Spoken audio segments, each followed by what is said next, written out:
introduce yourself? Okay, I'm Donna Givens. I'm President and CEO of Eastside Community Network, and I'm a resident of Detroit. So, Donna, thank you for joining us. We're going to be talking a little bit about water issues and insecurity issues here in Detroit. Could you just provide us a broad overview of, I guess, what you see as some of the major concerns related to a household water insecurity in Detroit, and perhaps particularly on the east side? Well, the water issues are access to water, access to clean water, our water prices, but especially our sewer prices and our stormwater drainage fees are higher than average. Our water prices are about average, but when you add in the sewer costs, water is pretty unaffordable for low-income families, even according to the guidelines of no more than 10% of your income should be spent on water. A lot of people are being challenged in that regard. So water is not affordable in our community. We also have a system where water is being shut off to people who are not paying their bills, even if they're not able to pay, which doesn't make any sense to me.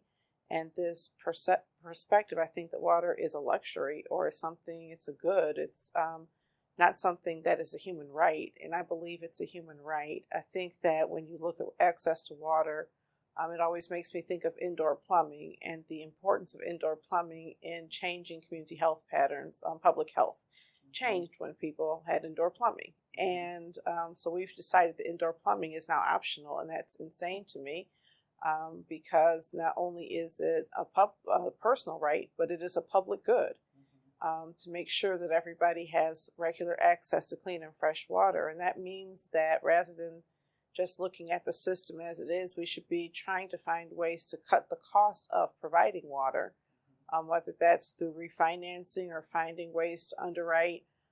We live in a city where we found ways to offset future income for taxes of corporations, but we have not found ways to offset future income for water bills. And that just speaks to a lack of prioritization.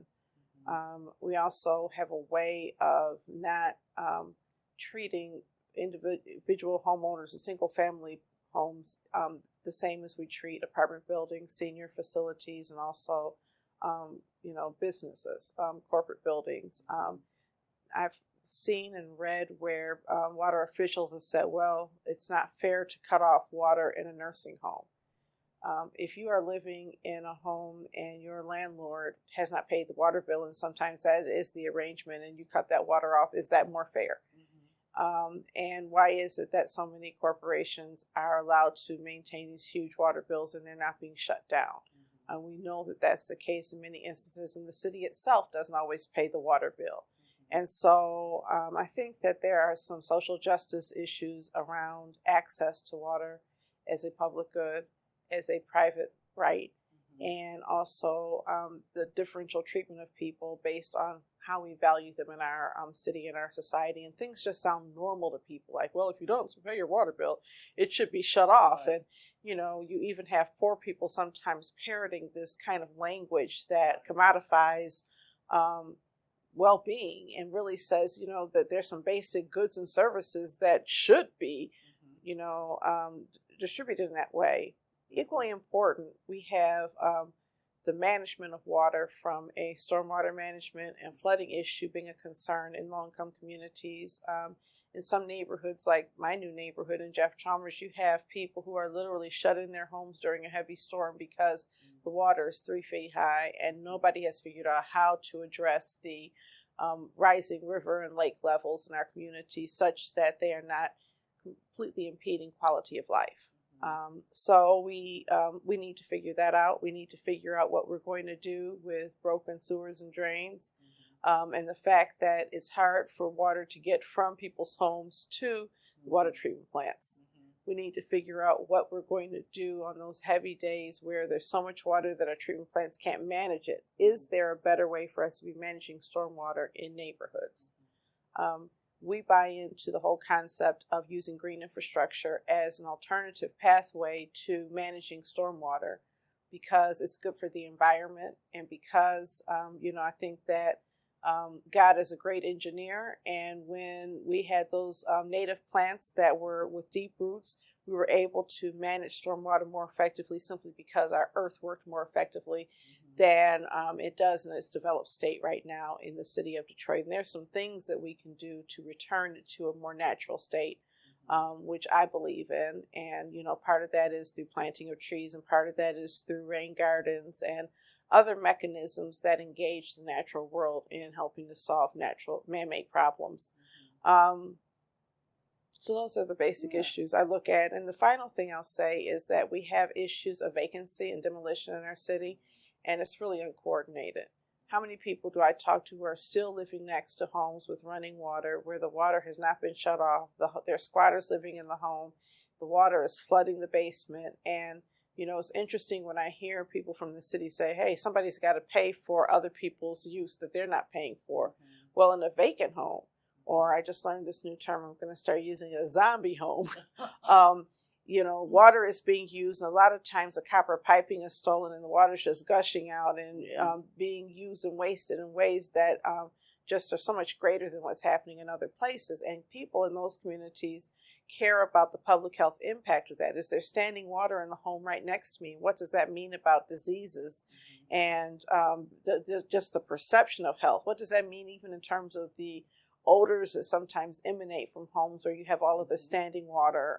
So there's a lot of issues. And I forgot to mention that water shutoffs also have been found in some instances to increase diseases in neighborhoods where there is a water shutoff. And I'm not certain I understand the mechanism of that, but I think that it's the kind of thing that we should be evaluating and putting public health above the financial gain of the city.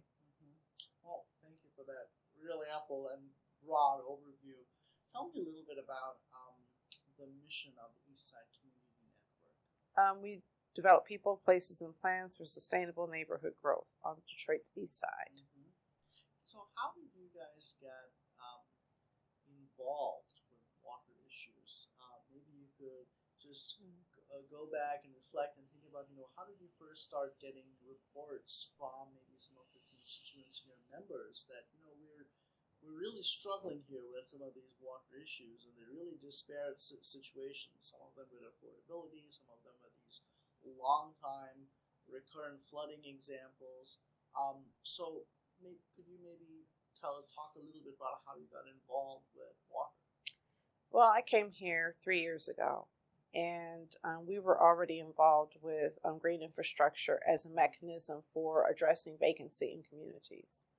And I've been doing that for about 7 years prior to me getting there. Here is one strategy you can use. We had a couple of grants looking at how we can more efficiently use green infrastructure for those purposes. And in 2016, that's also the year where we first started hearing talk about restructuring the stormwater drainage fees, and that information was being put out there. So I was learning about a lot in 2016. It was a real learning curve for me because I'd never heard of green infrastructure before 2016, and all of a sudden I had grant money to manage it.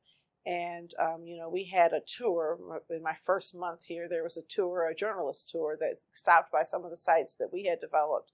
And I think it's fair to say I was kind of unimpressed with so many aspects of what we have been doing around green infrastructure, because it really felt like when I looked at it, is this the best practice? And it wasn't being well received by the community, that kind of thing. So I learned about green infrastructure first, and then I learned about the stormwater drainage fees. And then I started attending meetings where people were talking about these things, and it was really crazy to me because 2016 was also a year where a lot of water was being shut off. And I'm like, well, we're a community development corporation. Why aren't we having these conversations? We're absent from a discussion about an issue that is impacting people who live in homes inside of our neighborhoods. And so how can we really represent a people if we're not even having those conversations?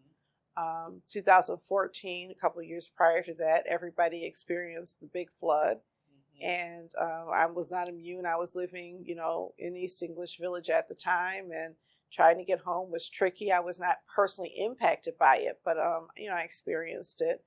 And, in the past couple of years, Jeff Chalmers has really emerged as an area where there's so much flooding in the basement, so much so many stormwater backups that it has damaged property at this massive level. And one of our board members, our former board chair, Jacqueline Richmond, lives there. And so she would show me pictures, and we have other members of that community who are very active in our organization. So we started to learn about what was going on and become very concerned with all of that.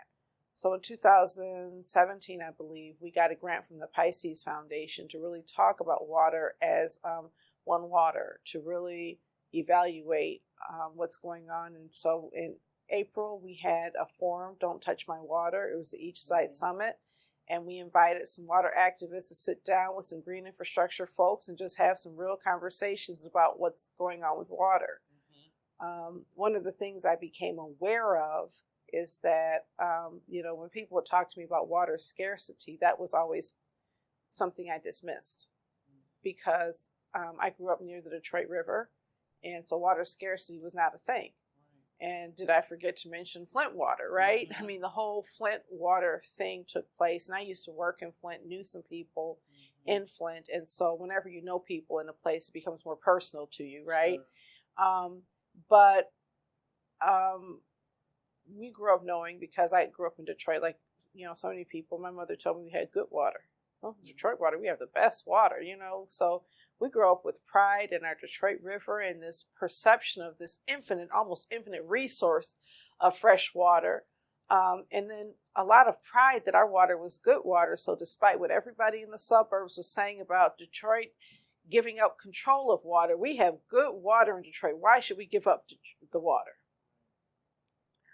And then dots started being connected. Wait a minute. Our water is good coming in, pretty much, but we have no real knowledge of what happens when it leaves our homes. A very limited understanding. All this time, my mother was telling me we had good water. We were polluting the Detroit River and the Rouge River every time there was a heavy storm. And we started looking at the fact that in other parts of the country, there were water shortages. So wait a minute, water is the kind of thing.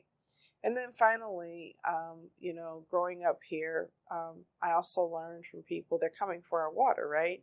That was one of the things that we were told as kids, at least in my household, the people I knew, they're coming for our water, but they can't have it. So when everybody left Detroit, we knew they were going to come back for our water, right? And water seemed like it was ours. The Detroit River seemed like it belonged to us. It was the Detroit River. So I was having a conversation with my daughter one day about that. And in that conversation, I mentioned the fact that, they can't have our water. And she said, that makes no sense. So it makes no sense.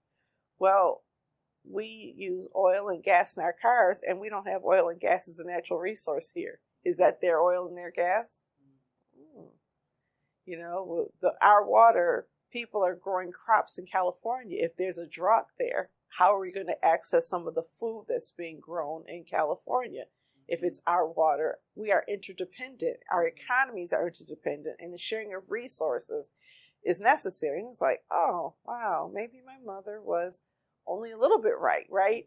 And so we really have to rethink our relationship with water. We really have to think that we have right now, it's expensive, but we have access to fresh water in the city of Detroit in ways that don't exist in the Southwest, where the Hoover Dam is now dry, right? No need for a dam now. But, so we are living in this world where we're insulated a little bit from some of the worldwide water issues. And but if water becomes as scarce as I'm reading it's becoming, there's no way that Black people in Detroit are going to control access to water that we now call ours. And you already see it happening. Prices are increasing, and you see what happened in Flint, and you see what's happening in places across the nation with broken infrastructure and bad water coming in. And so one of my goals is to help people who are in the city see the big picture, that it's not just about water rates, which is an immediate need, and I get that. We need to make sure people have access to it. but that water rates are connected to water management.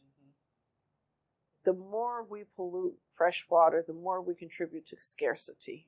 And so we need to really look at that, and we need to look at what's coming in our homes, that kind of thing. So it's now very, very important to us. We have a documentary, Don't Touch My Water, where we interviewed some folks and tried to make the case that this is something that is significant, and you can't just look at water through a single lens, but we have to be holistic in how we address it. And it's all connected. That water that's flooding your streets is connected to the scarcity of water you drink, because one system manages all of that. So I want to talk a little bit about the history, I guess. They're coming for our water. These concerns really stem from decades of urban-suburban conflict, of course, race-based conflicts, income-based conflicts. Arguably, after bankruptcy and emergency management, a lot of activists feel like, yeah, they came for our water and they took our water. Right. With the reorganization of BWSD and REWA. Could you maybe reflect a little bit about those decades of conflict? I don't even want to say those decades, because arguably that conflict is still very much here. I don't see it as decades of conflict. I think of it as racism. And, we've lived in a racist America since we've lived here. And, we came here with people that treating us like property and really having no permanent rights, no rights that could not be taken away. I listen to people say, oh, Black people should become business owners. And it's like, I guess you haven't heard about Black Wall Street, right, where they burned it down. Or in the city of Detroit, Paradise Valley and Black Bottom, where we had strong Black business districts that were taken away. And, and with this didn't happen in Detroit. It happened in Detroit. It happened in Chicago. It happened in Harlem. It happened all over the United States, where you saw property rights being taken away whenever it suited the needs of power brokers. The city of Detroit Public Schools in the 1990s passed a school bond. It was a huge school bond. Residents in Detroit passed a school bond. And in 1999, our state orchestrated to take control of the schools so they could oversee use of that school bond money. And you saw just significant waste, and you saw, contracts with no bidding, and what do you call it, land swapping, where people would purchase a piece of property back and forth. I believe the Farman brothers were involved in that.